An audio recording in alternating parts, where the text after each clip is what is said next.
اعوذ باللہ من الشیطان الرجیم بسم اللہ الرحمن الرحیم۔ نولی فیکٹری کے معزز ساتھیوں السلام علیکم۔ ناظرین اکرام، ہندو مت اور اسلام دنیا کے دو بڑے مذاہب میں سے ایک ہیں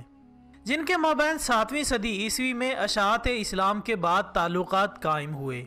لیکن بدقسمتی سے ان دونوں مذاہب سے وابستہ لوگوں کے درمیان نظریات میں تضاد ہونے کی وجہ سے ان تعلقات میں بہتری نہ آ سکی اور کئی ہندو مسلم فسادات ہوئے جو شدید قسم کے تنافر کا باعث بنے۔ انہی فسادات میں سے ایک بڑا فساد جس نے ہزاروں لوگوں کی جان لی وہ بابری مسجد کے حوالے سے ہے۔ جی ہاں دوستو، ایودھیا شہر میں واقع بابری نامی مسجد، جس کے بارے میں ہندو دھرم کا ماننا ہے کہ یہاں پہلے ان کا رام مندر ہوا کرتا تھا، جسے ظلم کے ذریعے ڈھا کر مسلمانوں نے مسجد بنائی۔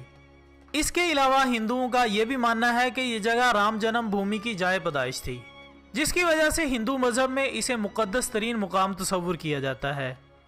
جبکہ دوسری طرف مسلمانوں کے نزدیک بابری مسجد کا پس منظر کچھ اس طرح سے ہے کہ سن 1528 میں جب شمالی ہندوستان پر مغلوں نے حملہ کیا تو اس جگہ پر ہندوستان کے پہلے مغل بادشاہ بابر کے کمانڈر میر باقی نے بھارت کی حالیہ ریاست اتر پردیش کے شہر ایودھیا میں بابری مسجد تعمیر کروائی، اور اس مسجد کا نام مغل شہنشاہ بابر کے نام پر رکھا گیا۔ برصغیر کی تقسیم تک تو معاملہ یوں ہی رہا۔ اس دوران بابری مسجد کے مسئلے پر ہندو مسلم تنازعات ہوتے رہے، اور تاج برطانیہ نے اس مسئلے کے حل کے لیے مسجد کے اندرونی حصے کو مسلمانوں اور بیرونی حصے کو ہندوؤں کے حوالے کرتے ہوئے معاملے کو دبا دیا۔ لیکن خواتین و حضرات، سن 1859 یعنی 4 صدیاں گزرنے کے بعد ایک واقعے نے اس مقام کو مکمل طور پر متنازع بنا دیا، جس کی وجہ سے اس جگہ کو دونوں مذاہب کے لیے بند کر دیا گیا۔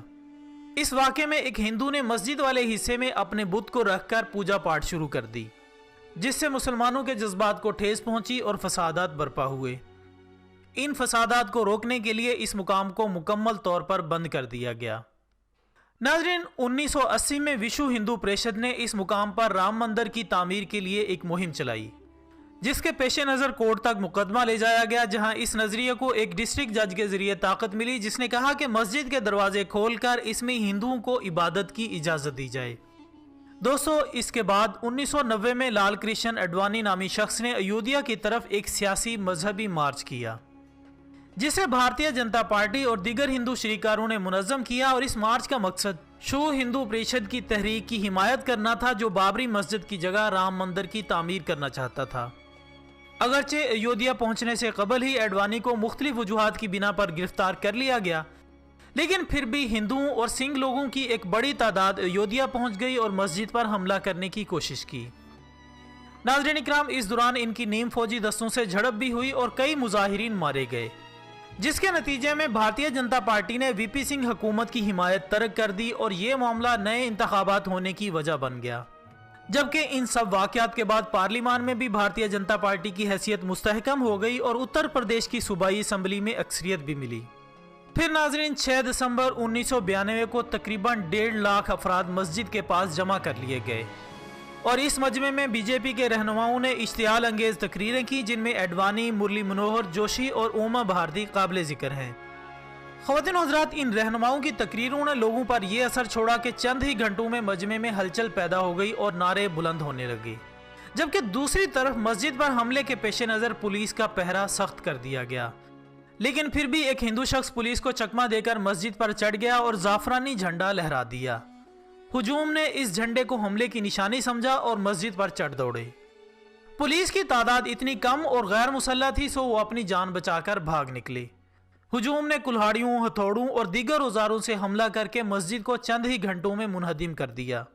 اس کے علاوہ ہندوؤں نے شہر کی کئی دیگر مساجد بھی شہید کر ڈالیں، جس کا نتیجہ یہ نکلا کہ مسلم طبقہ غم و غصے سے نڈھال ہو گیا اور کئی ماہ تک ہندو مسلم فسادات جاری رہے۔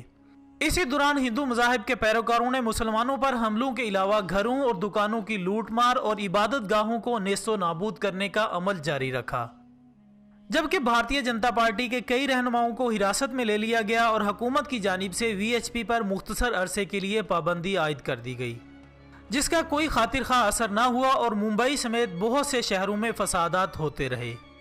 اور ان فسادات میں 2000 سے زیادہ افراد ہلاک ہوئے، جن میں اکثریت مسلمانوں کی تھی۔